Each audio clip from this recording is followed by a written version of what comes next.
Hello दोस्तों, स्वागत है सभी का। आरआरबी पीओ मेंस 2023 का फर्स्ट शिफ्ट का एग्ज़ाम ओवर हो चुका है और उसी का एनालिसिस करने वाले हैं। और साथ ही साथ आपको सभी कुछ पता चल जाएगा कि गुड अटैम्प्ट क्या रहना चाहिए था, एक्सपेक्टेड कट ऑफ और कितने अटैम्प्ट वाले सेफ हैं, उसका आराम से एग्ज़ाम क्लियर हो जाएगा। और साथ ही साथ डिफ़िकल्टी लेवल क्या था, सब्जेक्ट वाइज बात करेंगे, तो पूरा वीडियो वॉच कर लीजिएगा, इससे सभी कुछ पता चल जाएगा। और अगर वीडियो अच्छा लगेगा तो एक लाइक वीडियो को दे दीजिएगा और चैनल पर नए आए होंगे तो चैनल को भी सब्सक्राइब कर लीजिएगा। अब चलिए बात कर लेते हैं सभी सब्जेक्ट वाइज किस किस सब्जेक्ट में क्या क्या आपको डिफ़िकल्टी लेवल था। अगर और ओवर एग्ज़ाम का बात करते हैं तो मुझे इस साल का जो लेवल लगा वो मॉडरेट लगा, क्योंकि अगर प्रीवियस ईयर बात करते हैं तो प्रीवियस ईयर कुछ सेक्शन मतलब कुछ पोर्शन जो था वो आपको करने वाला था, जहां से आप आराम से स्कोर अच्छा खासा कर सकते थे। तो सभी चीज़ पर आते हैं, लेकिन अगर प्रीवियस ईयर से लेवल का बात करते हैं तो प्रीवियस ईयर से लेवल अच्छा खासा अप किया हुआ है इस बार आरआरबी पीओ मेंस का। अब चलिए सबसे पहले बात करते हैं रीजनिंग एबिलिटी का। तो रीजनिंग जैसे कि आरआरबी पीओ मेंस का पेपर आता है तो उसमें रीजनिंग ही करने वाला रहता है। रीजनिंग में आराम से लोग फुल अटैम्प्ट कर लेते हैं, जिनका प्रिपरेशन अच्छा रहता है।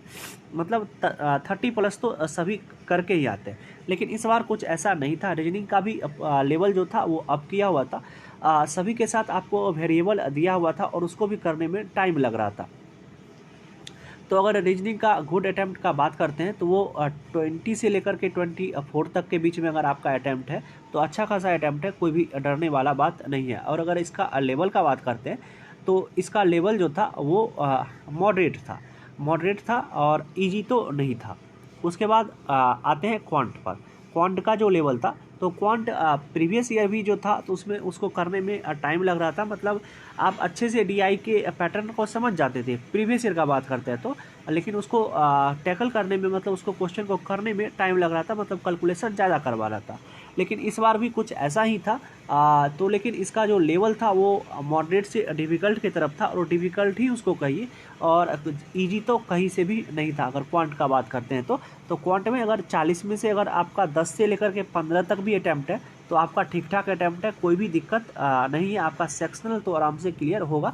और अब गुड अटैम्प्ट भी यही है 10 से 15। अगर उससे अच्छा अटैम्प्ट है आपका तो आपका क्वांट अच्छा है, तो कोई भी आपको डरने वाला बात नहीं है। और इसका अगर लेवल का बात करें तो ये डिफ़िकल्ट था। अब आते हैं जीए के बात पर। जीए का बात करते हैं तो जीए का जो लेवल था वो मॉडरेट था। अगर आप जीए प्रिपरेशन करके गए होंगे, तैयारी किए होंगे, तो आप आराम से 15 से 20 कर सकते थे और 20+ भी कर सकते थे। 20 से 22 आराम से हो रहा था इसमें, अगर आप पढ़ के गए होंगे तो। अब बात करते हैं इंग्लिश का। सिर्फ इंग्लिश का बात करते हैं, हिंदी का बात नहीं कर रहे हैं। तो लैंग्वेज पेपर का तो इंग्लिश का जो लेवल था वो इजी से मॉडरेट था, ज़्यादा परेशान नहीं कर रहा था। अगर आप रीडिंग कर रहे होंगे तो आप आराम से 21 से 25 इसमें कर लिए होंगे, कोई भी ज़्यादा परेशान नहीं कर रहा था। इंग्लिश का पेपर जो था वो इजी ही था, इजी से मॉडरेट की तरफ था, तो ज़्यादा परेशान नहीं कर रहा था इसमें, और आराम से 21 से 25 इसमें कर सकते थे।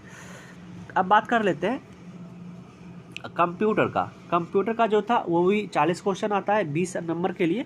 तो इसका भी जो पोर्शन था मतलब लेवल था वो मॉडरेट था। तो आप आराम से इसमें भी 20 से लेकर के 20 से 22 अटैम्प्ट कर सकते थे, और ज़्यादा दिक्कत इसमें भी नहीं आ रहा था। और लेवल का अगर बात करते हैं तो मॉडरेट था, ज़्यादा डिफ़िकल्ट नहीं था। लेकिन जो दो सेक्शन मेजर स्कोरिंग पोर्शन रहता है वो रहता है रीजनिंग और क्वांट, जिसमें बच्चे को अपने एक्यूरेसी पर कॉन्फिडेंस रहता है। वो दोनों सेक्शन मॉडरेट आया हुआ था। इससे होगा क्या कि इससे कट ऑफ पर अच्छा खासा असर पड़ेगा, क्योंकि जहाँ पे जो लोग अच्छे से स्कोर जिसमें अच्छे से कॉन्फिडेंस रहता है, चाहे आप जीए का बात करें, इंग्लिश का बात करें, कंप्यूटर का बात करें, इसमें आप एक्यूरेसी को लेकर के श्योर नहीं रह सकते। एक्यूरेसी को लेकर के श्योर सिर्फ रीजनिंग और क्वांट में लोग रहते हैं, क्योंकि उसमें बच्चे का जो भी आंसर आता है सिर्फ वही मार्क करते हैं, इसमें कोई भी लोग गेस नहीं करते हैं। तो उसको क्या किया हुआ था, उसको अच्छा खासा मॉडरेट किया हुआ था। इससे क्या होगा कि कट ऑफ पर आपको अच्छा खासा इम्पैक्ट दिखाई देगा। जैसा कि प्रीवियस ईयर बताया गया, प्रीवियस ईयर आप आराम से रीजनिंग में अगर आपका अच्छा खासा प्रिपरेशन है तो 40 में 40 कर सकते थे, लेकिन इस बार ऐसा कुछ भी नहीं था, अच्छा खासा उसको भी मॉडरेट किया हुआ था। तो इसका इम्पैक्ट आपको डायरेक्ट कट ऑफ पर देखने के लिए मिलेगा, और इसका कट ऑफ इस बार जो होगा तो वो अच्छा खासा आपको डिक्रीज दिखाई देगा प्रीवियस ईयर से। अभी ज़्यादा डाटा, अभी तो हमको ज़्यादा डाटा पता नहीं चला है कि कितना बच्चे का और कितना बच्चे का अटैम्प्ट रहा, इसीलिए कट ऑफ के बारे में हम ज़्यादा कुछ अभी नहीं बोल सकते एग्जैक्ट नंबर कि कट ऑफ इतना ही जाएगा। तो लेकिन जल्द ही हम कट ऑफ पर एक और वीडियो अपलोड करेंगे और एक और डाटा एकत्रित करने के बाद कि कट ऑफ एक्चुअली कितना जा सकता है। लेकिन अभी इस बात के लिए आप लोग परेशान नहीं होइएगा कि इस बार वैकेंसी कम है तो कट ऑफ ज़्यादा जाएगा। अगर वैकेंसी कम है तो पेपर का लेवल भी थोड़ा अप करके आया हुआ है, इससे कट ऑफ और नीचे चला ही जाएगा, इसमें कोई भी डरने वाला बात नहीं है।